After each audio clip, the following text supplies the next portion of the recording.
Bonsoir Christelle. Bonsoir Tom.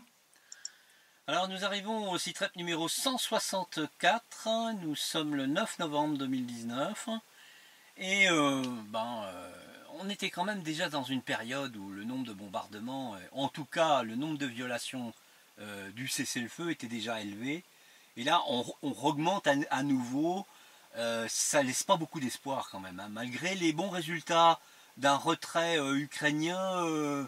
Mais bon, qui a pris du temps quand même, hein. Ouais, ça a été de nouveau une valse à 4 temps.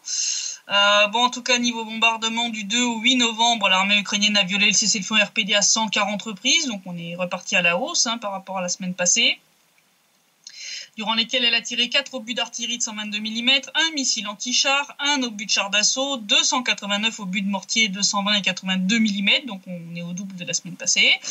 Et si on rajoute toutes les munitions d'un calibre inférieur, on arrive quand même à un total de 1537 munitions, donc là on est presque le double de la semaine passée. Là on fait le yo-yo, c'est-à-dire une semaine c'est plus, une semaine c'est moins, une semaine c'est plus, une semaine c'est moins, une semaine c'est plus. Voilà. Et dans la moyenne c'est quand même élevé, hein. Ouais. Et là, durant les dernières 24 heures, il y a eu 11 violations et 22 munitions tirées, dont 6 obus de mortier de 120 et 82 mm, donc beaucoup moins là, durant les dernières 24 heures, sûrement lié au retrait à Petrovskoye. Je suppose, je vais revenir un petit peu dessus après. Par contre, le bilan humain est pas terrible quand même, parce que les tirs de cette semaine ont tué 4 soldats de RPD, dont 3 en à peine 24 heures. Et en ont blessé 3 autres, et on a eu un civil blessé et 9 habitations endommagées. On mettra une petite carte pour montrer. Voilà, donc c'est quand même pas top. Non, le résultat est quand même pas terrible. Cette semaine, l'armée ukrainienne a continué de brouiller les signaux des drones de l'OSCE. On montrera une petite carte. Il y a eu quand même beaucoup moins de cas que les semaines précédentes, comme toujours, pour les empêcher de voir les armes lourdes situées près de la ligne de front, armes lourdes qui ont été, elles, détectées par les services de renseignement de la RPD. Alors je vais vous faire une liste un petit peu moins à l'après-vert par rapport aux semaines passées, parce que c'est peut-être un petit peu chiant quand même. Donc cette semaine ont été détectés en violation des accords de Minsk côté ukrainien 5 pièces d'artillerie. Donc on a 2 obusiers MSTAB, 2 Gvozdika de 122 mm et un obusier tracté qui n'a pas été défini. 40 véhicules de combat blindés. Oui. Voilà. 24 BTR, donc c'est les véhicules de transport de troupes blindés. 7 BMP, c'est les véhicules d'infanterie. 5 MLTB, 3 automitrailleuses BRDM et un véhicule blindé, donc certainement type voiture blindée. 20 systèmes de défense antiaérienne. Je sais pas pourquoi ils en déploient autant, parce qu'on n'a toujours pas d'aviation. C'est peut-être parce que les oiseaux qui viennent du Donbass deviennent agressifs, non? Je sais pas. Ils se font un remake des oiseaux de Hitchcock. Ah oui, c'est possible. Hein. Ouais. Des corbeaux, ou je ne sais pas. Ouais. Ouais. Ils ont quand même déployé 11 systèmes OSA, 4 systèmes Buk près de Mariupol, 3 Zouchka, un système Shilka et un système Strela 10, tous bien sûr situés près d'habitations ou d'infrastructures civiles à proximité de la ligne de front. Donc, je rappelle, violation non seulement des accords de Minsk, mais de la Convention de Genève aussi, comme d'habitude. Voilà. Et donc le retrait qui vient enfin d'avoir lieu à Petrovskoye, vous pouvez sortir le champagne, ça y est. Parce que... Ils nous ont fait le suspense quand même jusqu'au bout. Parce que je rappelle, donc on a eu un premier échec début octobre, auquel j'avais assisté. Ils l'ont ressaboté le 4 novembre, avant de réussir enfin à le commencer aujourd'hui. Mais c'est hallucinant, je veux dire, ça a été un truc à rebondissement. Parce que après la tentative ratée des 9, 10 et 11 octobre, donc... l'Ukraine et la RPD s'étaient pourtant mises d'accord pour une nouvelle date de lancement du retrait des troupes à Petrovskoye le 4 novembre.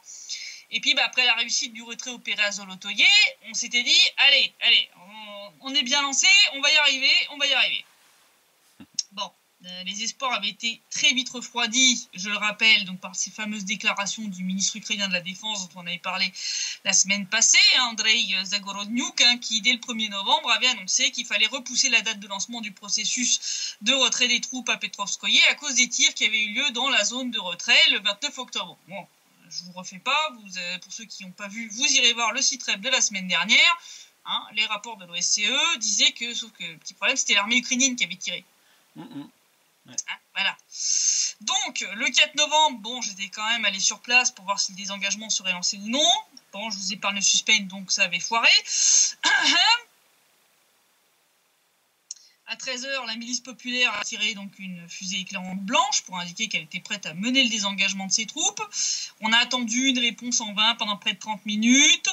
Bon, puis devant l'évidence que l'armée ukrainienne n'allait pas tenir ses engagements, là on n'a pas fait le remake de ce qui avait eu lieu le 10 octobre. On n'a pas tiré 3 fusées et on n'a pas recommencé le lendemain parce que là on a dit ça va bien de se foutre de la gueule du monde. Voilà. Devant l'évidence quand même du sabotage du retrait des troupes mené par l'Ukraine, le service de presse du quartier général de l'opération des forces interarmées avait rien trouvé de mieux à sortir que ils ont raconté que la tentative de la milice de l'RPD de mener le désengagement le 4 novembre était une provocation. Donc, vous mettez d'accord sur une date lors des groupes de contact à Minsk. Vous dites oui, on le fait le 4 novembre. Vous le faites pas. Et vous dites que le fait que l'autre, il ait quand même tenté de mener le truc, c'est une provocation. Là, rayon foutage de gueule. Ah ouais. Ils peuvent pas être dans un état normal, ces gens. Ils prennent quelque chose. Je ne sais pas quoi, mais c'est puissant. Ouais, parce que là, on touche le fond. Là. C'est pas possible quand même. Je dirais, la représentation de l'RPD au sein du CCCC avait dénoncé cette manipulation en rappelant, comme je l'ai dit, que la date avait été agréée à Minsk. Bon Dieu, c'est pas nous qui avions décidé tout seuls de mener le retrait des troupes le 4 novembre. Je veux dire, voilà. La ministre des Affaires étrangères de la RPD, Natalia Nikonorova, avait, elle, demandé à l'OSCE de condamner ce énième sabotage de Kiev. Alors, je sais pas si l'OSCE a suivi la demande de Nikonorova ou si Zelensky a vu son petit cirque médiatico-tragico-comique laisser tout le monde indifférent, lasser tout le monde aussi, et que Poutine ne bougerait pas d'un pouce concernant les conditions requises pour la réunion format Normandie. Mais bon, ça y est, ils l'ont enfin lancé sans mal, non sans mal, parce que là, après l'échec du 4 novembre, la RPD a demandé une réunion des groupes de contact de Minsk, mais en urgence au format vidéoconférence, le 8 novembre, pour fixer une nouvelle date de retrait. Allez, je vous laisse deviner qu'est-ce qu'ils nous ont fait. Ils sont pas venus. Pourtant, une vidéoconférence, c'est pas compliqué quand même à organiser. Donc, non, ils sont pas pointés. Donc, résultat, c'est l'OSCE qui a dû jouer les intermédiaires auprès de Kiev pour les pousser à accepter la date du 9 novembre, donc d'aujourd'hui, ce qu'ils ont fini par faire. Voilà. Bon, vu le cirque précédent, moi, je m'attendais à un nouvel échec. Et puis, j'avais un article à finir, plus le site web à tourner aujourd'hui, donc j'ai dû choisir à un moment les priorités. Donc, j'ai pas pu y aller aujourd'hui. Donc, j'ai pas pu assister à cette réussite. J'ai partagé sur la chaîne Telegram de Donbass Insider la vidéo de Patrick Lancaster qui montre donc la réussite du retrait. Donc ils ont tiré les fusées éclairantes blanches par la milice populaire de la RPD, puis l'armée ukrainienne, puis les fusées éclairantes vertes pour marquer le début du retrait, de tout sous surveillance de l'OSCE des deux côtés de la ligne de contact. Patrick Lancaster a filmé le moment où les soldats de la milice populaire de la RPD ont quitté leur position avec leur armement. Vraiment, allez voir sur la chaîne Telegram de Donbass Insider, l'information n'est que là-bas. Voilà, c'est une exclusivité pour les gens qui suivent sur la chaîne Telegram. Voilà. Et c'est une bonne chose. Ouais, on peut espérer qu'ils ne reviendront pas en arrière demain. Ouais, c'est ça, quoi. Bon, j'espère que vraiment cette fois on va y arriver pour de bon. Mais bon, je pense que cette fois ça devrait être bon. Je pense que vraiment Zelensky veut pousser son scénario chypriote. Là, j'ai pas mis dans le site web. Je vous encourage à aller voir l'article que j'ai publié aujourd'hui dans la section analyse de Donbass Insider. Donc c'est l'article Paix du Donbass, les habitants de Donetsk répondent à Zelensky, qui est une analyse d'un pseudo-micro-trottoir fait par Radio Svoboda à Donetsk. Je vous encourage à aller voir parce que je pense sincèrement que ça confirme cette analyse de scénario chypriote. Je pense que c'est vraiment ça. Donc je pense qu'il nous a fait tout un cirque pour montrer que c'était vraiment très difficile d'arriver ne serait-ce qu'à faire le retrait, pour pouvoir ensuite, lors de cette réunion format-Normandie, pouvoir glisser son petit scénario chypriote à Poutine, Merkel et puis accessoirement Macron, hein, qui fera ce que Merkel lui dira. Exactement, oui. Voilà. Alors si on regarde l'évolution générale de la situation en Ukraine... Celui-là, j'ai hésité à le mettre dans le pendant à Kiev, mais c'est tellement cynique que non. Ouais. Nos auditeurs se souviendront que derrière le site Miro Dvorets, c'est ce fameux site qui a été créé en 2014 pour lister les ennemis de l'Ukraine et qui est responsable de la mort de plusieurs personnes, dont Oles Bouzina, Oleg Kalachnikov, et puis là récemment un prisonnier qui attendait d'être échangé à Mariupol. C'est un site de délation, rien de plus, rien de moins. C'est une Gestapo 2.0. Moi j'appelle ça la Gestapo 2.0 parce que c'est le seul nom que ça mérite. Bon, nos auditeurs se souviendront qu'en plus d'un bon petit groupe de néo-nazis ukrainiens, le fondateur derrière ce truc-là, c'est Anton Gerashenko, qui était conseiller du ministre de l'Intérieur sous Poroshenko, qui maintenant est vice-ministre de l'Intérieur sous Zelensky. Nos auditeurs se souviendront que j'avais dit que ça montrait clairement que Zelensky n'était pas du tout l'ennemi des néo-nazis, hein, parce que quand tu as ce mec-là comme vice-ministre de l'Intérieur, c'est que tu as des collusions avec les mecs qui ont une petite crampe au bras droit. Eh ben tenez-vous bien, cette semaine, le 6 novembre, lors d'une session de la Rada concernant la liberté d'expression, Arsène Avakov a désigné Anton Gerashenko comme personne de contact au sein de son ministère concernant la sécurité des journalistes en Ukraine. Bah oui, c'est ça, quoi. C'est pas un poisson d'avril. C'est comme mettre un renard gardien d'un poulailler, quoi. C'est exactement ça. Franchement, c'est hallucinant. Parce que y en a qui ont essayé de prendre ça avec l'humour. Mais bon, moi je suis partie de ceux qui s'inquiètent quand même pour cette nomination. Et je pense à juste titre. Hein, parce que bon, quand tu vois le mec qui est derrière la création d'une Gestapo 2.0 se retrouver en charge de la sécurité des journalistes, alors que Oles Bouzina, qui était journaliste, a été tué après que ses informations personnelles aient été publiées justement sur Miro Dvorets. Et que personne n'a jamais été poursuivi pour ça, d'ailleurs. Le silence est toujours complet, hein, du côté de Berlin, Paris, parce que là, on a largement dépassé le cadre des violations des droits de l'homme, je dirais, les plus usuels. Hein. Voilà, les plus habituels. Non, là, effectivement, c'est hors cadre. Là, c'est hors compète. Hein. C'est bon. Je veux dire, en plus de ceux qui se sont fait assassiner, je veux dire, il y a un certain nombre de journalistes qui ont été soit tabassés, soit menacés après que leurs informations personnelles, que leur nom a été mis sur Miro Dvorets. Je rappelle que Miro Dvorets avait été fermé temporairement après que l'Union européenne ait gueulé, après que des journalistes, en tout un journaliste allemand qui était venu faire un reportage dans le Donbass, s'était retrouvé affiché sur Miro Dvorets. Le mec s'était mis à recevoir des menaces. Je rappelle que ce site aussi avait placé un contrat sur la tête de Graham Phillips. Démarche qui avait d'ailleurs été soutenue par Gerashenko, hein, qui avait dit que c'était bien. Tu vois, qui avait dit c'est super, c'est bien les gars, continuez. Et ce mec-là, personne de contact pour la sécurité des journalistes, moi j'ai rigolé jaune quand même. Ouais, il y a de quoi s'inquiéter, c'est absolument net, ouais. Donc bon... Il y a eu un journaliste ukrainien d'opposition, Dmitry Vassiliets, qui a souligné le côté, humoristique avec des gros guillemets de cette démarche. Oui. Ce qu'il a dit, j'apprécie l'humour d'Avakov concernant la nomination de l'odieux Anton Gerashenko comme principal défenseur des journalistes et des médias en Ukraine. Avec de tels défenseurs, il n'y a pas besoin de détracteurs. Les défenseurs organisent tout eux-mêmes.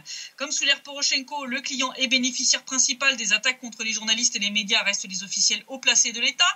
Et c'est pourquoi toutes les enquêtes et dossiers sur les attaques contre les journalistes sont toujours en cours. C'est-à-dire, en gros, court toujours. Hein, voilà. Il ne serait pas logique que les clients punissent les exécutants et il semble y avoir beaucoup de travail. Voilà. Bon, personnellement, moi je parle pas vraiment d'humour, je parle plutôt de cynisme. Et pour la médaille d'or, j'hésite entre la décerner à Avakov pour cette décision, parce que là, il faut quand même un niveau de fils de puterie quand même. Ah oui, il faut être ignoble. Hein. High level. high level. Sans scrupule, sans scrupule. Voilà. Ou alors la décerner à Anton Gerashenko lui-même, parce qu'il a quand même réussi à sortir lors de sa nomination, je vous cite, « Le ministre m'a chargé de faire ce travail et je ferai tout ce qui est en mon pouvoir avec vous pour assurer votre sécurité, donc la liberté de la démocratie et la liberté dans notre pays. » Alors, moi, entendre un mec qui a créé un outil dont la Gestapo rêvait si Internet avait existé à l'époque, qui est responsable d'assassinats, d'agressions, de menaces contre plusieurs journalistes, dont le seul crime est d'avoir fait leur travail, qui est en train de nous parler de défendre la sécurité des journalistes, la liberté et la démocratie. Comment vous dire C'est comme d'imaginer Hermann Göring parler de défendre la liberté d'expression et la liberté des médias dans l'Allemagne nazie. Oui, à peu près ça. Alors j'ai bien choisi Hermann Göring et pas Goebbels, parce que Gerashenko n'est pas ministre de la propagande, mais Hermann Göring a été à l'origine de la création de la Gestapo, donc j'ai bien choisi l'individu, pour comparer.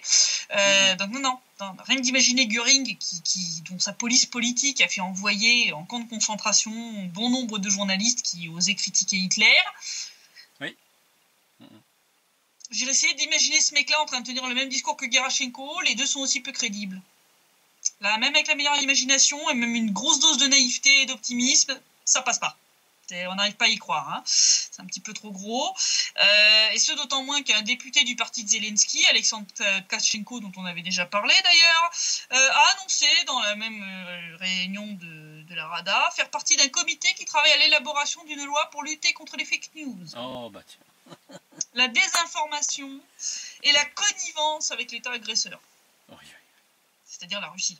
Oui, bah bien sûr. Voilà. Donc nous voilà rassurés, les journalistes ukrainiens qui oseront dire que la guerre du Donbass est une guerre civile et pas une agression russe imaginaire, ne se feront plus assassiner ou tabasser en bas de chez eux, ils iront juste en prison. C'est un remake des séjours à Dachau des journalistes qui osaient critiquer Hitler. Ouais. Voilà. Donc ils finiront comme Ruslan Kotsaba ou Thierry Vichinsky qui ont passé chacun plus d'1 an en prison pour rien, juste pour avoir fait leur travail. Voilà. Moi, plus ça va, plus le temps passe, et puis la démocratie à l'ukrainienne post-Maïdan, je trouve qu'elle a des relents de plus en plus nauséabonds quand même. Elle donne franchement envie de vomir, ça c'est clair. Ça rappelle clairement quand même l'origine de l'idéologie des autorités du pays. Bon, tu me diras, quand on érige comme héros national un collaborateur des nazis, donc Stepan Bandera, dont les troupes, je le rappelle, donc ont assassiné des juifs, des polonais et des russophones. Moi, je m'étonne plus de devoir être nommé comme chargé de la sécurité des journalistes, un homme dont les méthodes n'auraient pas été reniées par le régime nazi lui-même et sa police politique. Non, c'est clair. La seule chose qu'on peut leur reconnaître quelque part, c'est qu'ils sont cohérents. Ils sont ignobles, ils sont immondes. C'est inacceptable sur le plan des droits de l'homme parce qu'ils les piétinent. Mais ils sont cohérents. Mais d'un point de vue idéologique, ils sont constants. Ça, il n'y a pas de... Ouais. Bon, moi, par contre, ce qui m'inquiète un petit peu pour mes collègues ukrainiens, c'est que, bon, comme je disais, quand on sait comment les nazis traitaient les journalistes dissidents, moi, je vous dis, si vous comptez sortir des clous, expatriez-vous d'abord. Ah, bah oui. Parce que là, ça va vous coûter cher. Journaliste ukrainien va bientôt être égal à exilé. Ouais, ça devient grave quand même. Enfin, il y en a déjà plein, tu me diras. Je veux dire, cet ancien vétéran de l'ATO, de l'opération antiterroriste, oui. qui maintenant est journaliste, qui avait participé à ce programme Vérité de la tranchée, il est exilé. Chary, il est exilé.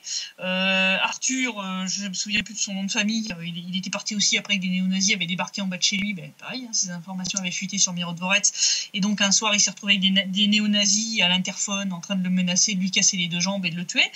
Donc après ça, il est parti. Voilà. J'aimerais bien que l'OSCE se penche un petit peu sérieusement sur la situation des journalistes et la liberté de parole en Ukraine, et sur cette nomination scandaleuse.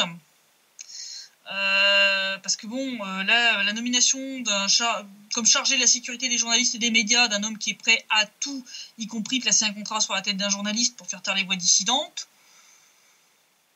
c'est pas très démocratique tout ça quand même. En rien ça l'est. je sais bien que la démocratie en Union européenne, c'est un joli vernis, mais là, il commence à craquer un petit peu trop quand même. Là, ça commence à se voir. Hein, voilà. Je vous dis ça comme ça, après vous faites comme vous voulez. Hein, je veux dire, lors du Nuremberg numéro 2, il y en a 2-3 qui vont avoir des surprises quand ils vont se retrouver sur le banc des accusés. Et puis on va parler de la situation du chauffage en Ukraine. Voilà, ça c'est... Parce que si dans la plupart des villes d'Ukraine, la saison de chauffage a déjà commencé, il y en a d'autres où c'est toujours pas le cas. Toujours le bon vieux problème des dettes de gaz dont on avait déjà parlé.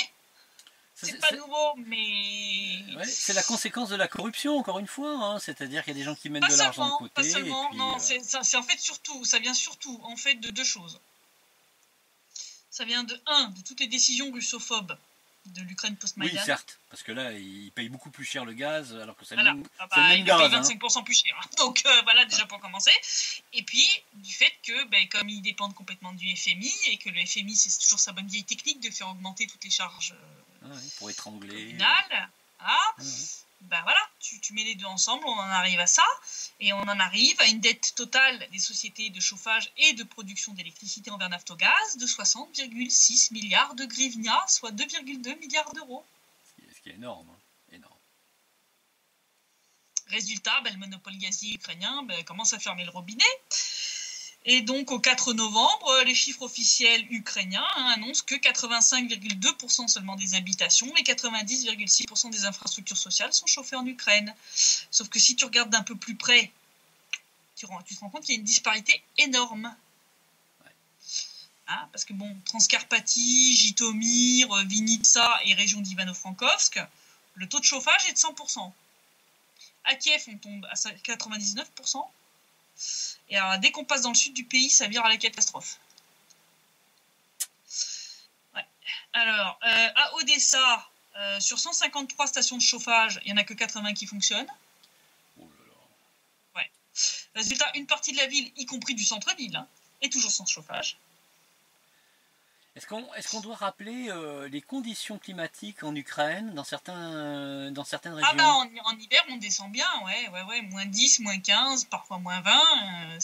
On explose les conduites d'eau avec des températures comme ça, même à l'intérieur des appartements. Ça va être sympa, moi je vous le dis. Et puis les autres régions ne sont pas en reste. Région de Zaporogie, seuls 56,9% des bâtiments sont chauffés. Dans l'oblast de Kherson, alors là, ils pètent tous les records. Ils ont à peine 12,9% de bâtiments chauffés. Mais en fait, c'est que les infrastructures sociales, c'est-à-dire des hôpitaux ou des écoles, des maternelles, des choses comme ça. Parce qu'en fait, oblast de Kherson, le pourcentage des habitations qui sont chauffées, c'est 0. Et ben voilà. Aucune habitation n'est actuellement chauffée via le chauffage central dans cette région. Nikolaïev, ils sont à 24,4% des habitations chauffées et Odessa 12,8%. Ça va être sympa. Ouais, les trois coins que tu viens de nous citer, là, ce printemps risque fort d'être très très mouvementé. Si les populations se retrouvent avec des décès... À se geler les meules pendant l'hiver, ça va être sympa. Ouais. Et il y a d'autres oblasts qui sont en danger, comme celui de Dnipropetrovsk, qui risquent de voir certaines de leurs localités être privées de chauffage en cours d'hiver, parce que, en gros, soit les autorités locales débloquent des fonds pour aider financièrement les compagnies de chauffage en difficulté, soit en cours d'hiver, ils vont se faire couper le robinet. Voilà. Et comme je dis, tous ces problèmes, c'est une seule et même origine, la dette de gaz envers Naftogaz. Donc, j'avais déjà parlé de ce problème par le passé, j'en ai déjà parlé l'an dernier, et comme je l'avais prédit, le problème ne s'est pas réglé et il s'est même amplifié. Résultat, les prédictions de Naftogaz que j'avais données début octobre sur le risque de voir le début de la saison de chauffage capoter à certains endroits, ça s'est réalisé. Voilà. Alors sur les 60,6 milliards de grivnia qui sont dus à Naftogaz, il y en a 34,419 qui sont dus rien que pour le chauffage, donc ça fait environ 1,26 milliard d'euros qui sont de la dette de gaz de chauffage. 1,26 milliard d'euros. C'est énorme. C'est même une hausse conséquente par rapport à l'année dernière. Donc, nos auditeurs pourront se replonger dans l'article de l'année dernière sur Donbass Insider. Hein, on est à peu près à 23 milliards de hryvnias de dette, on est à 34. Hein. Là, ils ont accumulé en un an, donc depuis le début 2019, 11,8 milliards de hryvnias de dette. En un an, la dette a bondi de 52%. Juste pour le chauffage central. Je ne te parle même pas des autres charges communales. Question. Rappelle-nous ce que l'Ukraine touchait au titre de transfert de gaz à travers 3 milliards. Hein 3 milliards de dollars à peu près par an. Ça correspond à la totalité de la dette de gaz en réalité. Non, en fait, il faudrait même... il faudrait... Oui. C'est-à-dire que cette taxe de passage permettrait de résorber la totalité de la dette, quasiment la totalité de la dette. C'est-à-dire que là, c'est typiquement une décision politique russophobe qui décide en plus d'acheter toujours ce même gaz russe, mais en retour, c'est-à-dire en flux inversé à l'Union européenne pour prétendre qu'ils n'achètent pas de gaz russe. Donc c'est vraiment débile. Là, 52% de plus en un an de dette. Donc c'est vrai que vous voyez la situation économique réelle de l'Ukraine, hein, quand même. Hein, ça va très vite. Donc résultat, bien sûr, Naftogaz court après les fournisseurs de chauffage pour se faire rembourser. Invoque même l'article 22 de la loi sur la fourniture de chauffage qui oblige toute nouvelle société reprenant des installations, c'est-à-dire des stations de chauffage utilisées auparavant par une autre compagnie, à s'acquitter des dettes de cette dernière. Donc ils sont en train d'essayer de gratter le pognon partout où ils peuvent. Bon, cette loi avait, entre guillemets, pas une mauvaise idée derrière la tête, parce que c'était pour empêcher des gens malhonnêtes de se dérober à l'obligation de payer leurs dettes, donc ils faisaient disparaître leur société endettée. Ils en créaient une nouvelle, qui utilisait les mêmes installations sous un nouveau nom, et puis, ni vu ni connu, je t'embrouille. Toujours la corruption, quoi. Voilà, sauf que il y a des cas où on n'est pas du tout dans cette situation-là. Donc il y en a qui refusent de payer pour les dettes des autres. Certains dénoncent même un terrorisme de la dette mené par Naftogaz, puisque dans certains cas, le monopole gazier va même chercher des dettes remontant jusqu'à 8 ans en arrière pour essayer de gratter du pognon là où il peut. Ils essaient d'extorquer du pognon à Gazprom aussi, d'ailleurs. Encore ils ont lancé leur fameuse plainte là, qu'ils avaient annoncée, où ils ont dit, donc ils réclament, c'est combien, plus de 12 milliards, c'est pas 22, enfin bon. Et ils ont dit, mais on réduit à 2 milliards si vous maintenez le transit de gaz. Oh là là. Enfin, là... Est-ce qu'ils sont au courant que les Danois ont fini par signer l'autorisation de passage du Nord Stream 2 parce que... et puis que Turkish Stream est prêt. Turkish Stream est prêt, ils ont déjà commencé à mener les premiers tests, donc Turkish Stream sera opérationnel dans très peu de temps. Donc je sais pas s'ils sont au courant, mais c'est n'importe quoi. En attendant, entre les sociétés de fourniture de chauffage véreuses qui détournent les fonds puis disparaissent en laissant leurs dettes à la commune ou à la société qui aura le malheur de récupérer leurs installations, la baisse des subventions dont j'avais parlé justement le mois dernier, les dettes des usagers ukrainiens qui ne font qu'augmenter d'année en année et les tarifs du gaz qui suivent la même courbe, comme je le disais, à cause des exigences du FMI et du fait que l'Ukraine n'achète plus son gaz directement à la Russie mais à l'UE par flux inversé. Moi, la situation n'est pas prête de s'arranger. Dans certaines régions, les habitants vont passer cette année le deuxième hiver sans chauffage, pris en otage par un système qui est incapable de régler le problème de fond. Parce que pour ça, il faudrait que les autorités ukrainiennes sortent, de leur logique russophobe, acceptent la main tendue par la Russie et l'offre de fourniture de gaz par Gazprom à un prix 25% plus bas, ce qui permettrait déjà de faire diminuer les tarifs du gaz, mais aussi de l'électricité et du chauffage, puisque je rappelle qu'un certain nombre de stations de production d'électricité fonctionnent au gaz. Donc, qui dit baisse du tarif permettrait d'avoir des factures plus faciles à payer pour les usagers finaux, qui sont quand même les habitants, et donc diminution des impayés, ce qui pourrait permettre quand même soit de ralentir l'augmentation vertigineuse de la dette des charges communales, voire dans le meilleur des cas, d'inverser la tendance. Mais pour l'instant, je ne vois pas Zelensky appliquer des principes de réel politique et régler le problème. Donc je pense qu'il va laisser ses concitoyens se geler chez eux au nom de l'hystérie russophobe qui s'est emparée de l'Ukraine en 2014. Moi, je trouve ça super quand même, un président comme ça fait plaisir. Ouais, c'est triste, triste. Et puis, comme je disais, s'ils n'ont plus de transit de gaz, il y a un certain nombre de villages qui vont se retrouver sans gaz, parce qu'il n'y aura pas assez de pression dans les tuyaux pour atteindre les endroits les plus reculés.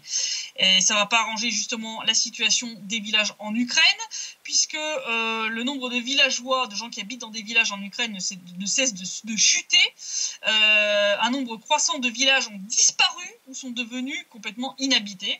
C'est ce qu'a déclaré le premier adjoint de la faction parlementaire Serviteur du peuple, Alexandre Kornienko.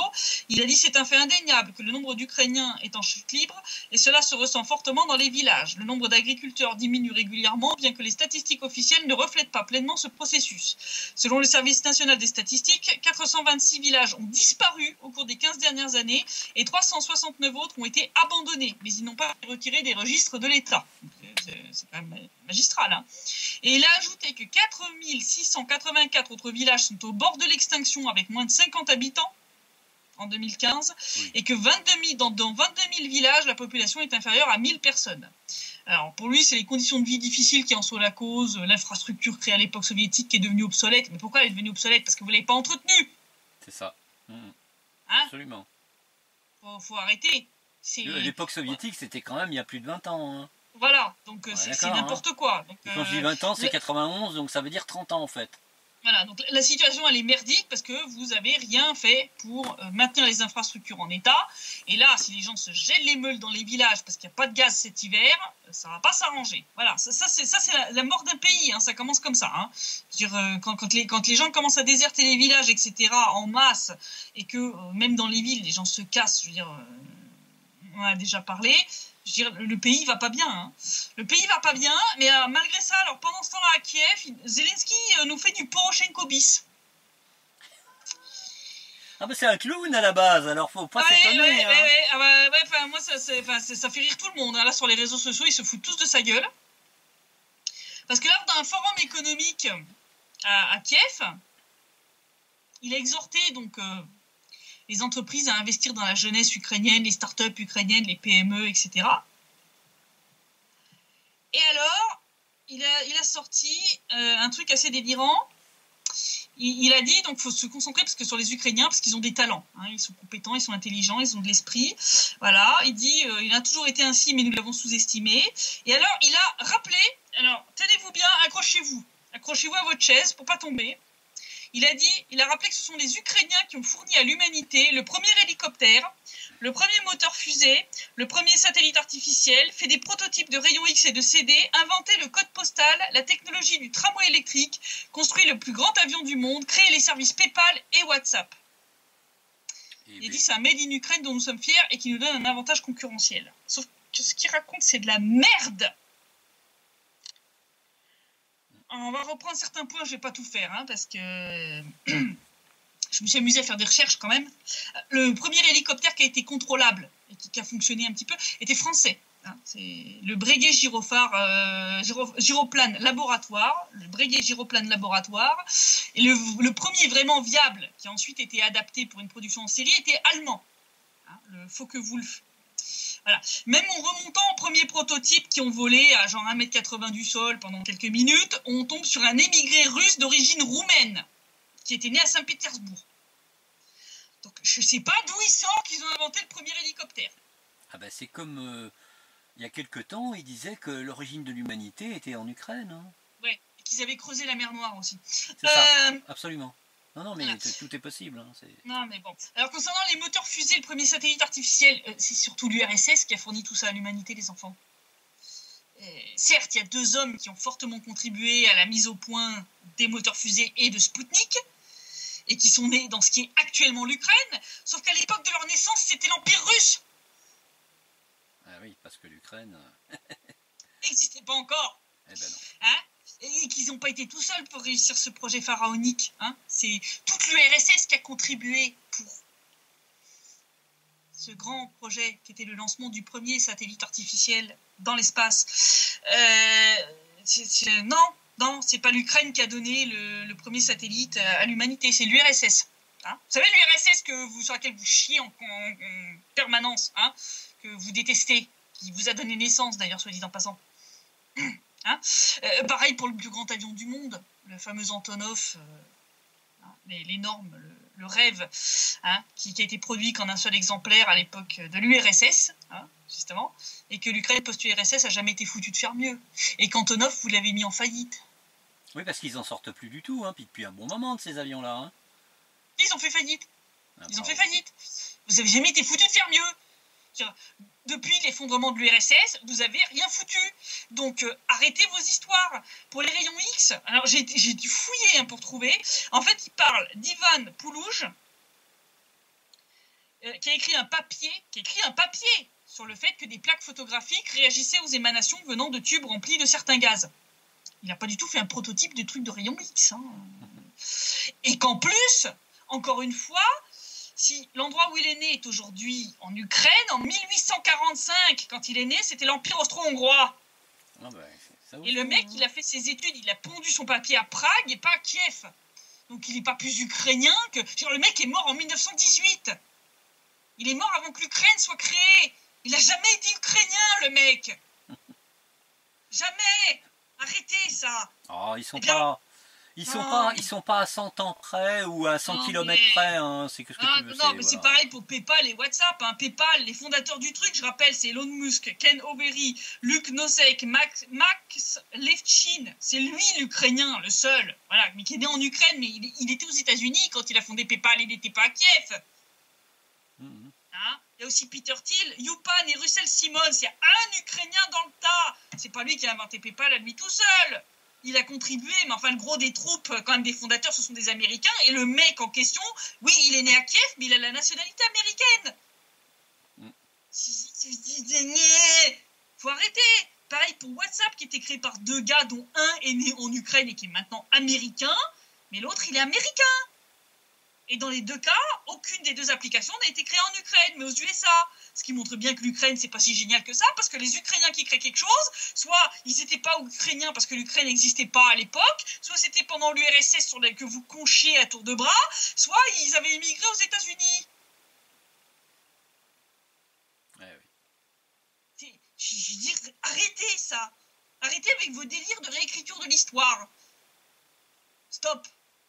Non, vous n'avez pas inventé le premier hélicoptère, vous n'êtes pas les seuls qui avaient contribué pour envoyer Sputnik dans l'espace, hein, c'est toute l'URSS qui a travaillé, hein, avec l'Académie des sciences qui est à Moscou, hein, donc arrêtez quoi, c'est du délire. Bah, ils ont ça. Alors, voilà, hein. Ils s'inventent des réussites qui sont pas soit seulement le fait d'eux, soit qui sont même pas du tout de leur fait. Je te dis, j'ai pas fouillé pour les CD et les codes postaux parce que si j'y passé la semaine, quoi. Mais enfin, c'est n'importe quoi. Tout le monde se fout de leur gueule, là, sur Twitter. Hein. C'est en train de circuler. Hein. Kornilov, il a fait circuler le truc. Tout le monde se fend la poire. Hein. Mais, même en Ukraine. Pourtant, c'est quand même... vu les exagérations monstrueuses dans lesquelles Zelensky s'est laissé happer, ça ne peut être que pour de la consommation interne, hein, c'est-à-dire oui, mais même là, j'ai même là des mecs qui ont dit, bah tiens, je me souvenais pas que Korneliov, qui est un des gars qui a bossé sur les moteurs fusées et Sputnik, je suis même pas sûr qu'il était conscient d'être ukrainien, tu vois, le mec qui était né à l'époque, c'était l'Empire russe, quoi. Il y en a un, il était né à Odessa, l'autre, il était né à Jitomir, enfin bon, à l'époque, c'était l'Empire russe. Les mecs, ils sont nés russes, je veux dire, c'est pas parce qu'après on leur a collé ukrainien le jour où ils ont créé l'Ukraine par miracle que, enfin, arrêtez, quoi, enfin, c'est n'importe quoi. Je veux dire, le plus grand avion du monde, vous l'avez créé à l'époque de l'URSS. C'est l'URSS qui a créé le plus grand avion du monde, c'est pas l'Ukraine en tant que telle. Bah, le grand signe que ce n'était pas ukrainien, c'est qu'ils n'ont pas été capables d'en refabriquer. D'en refaire ou de faire mieux. Ils ont complètement Antonov à couler. Post-indépendance de l'URSS, Antonov a coulé, ils sont en faillite. Voilà, c'est tout. Je pense que c'est assez révélateur. Et les mecs qui créent des trucs comme WhatsApp et PayPal, ils les ont pas inventés en Ukraine.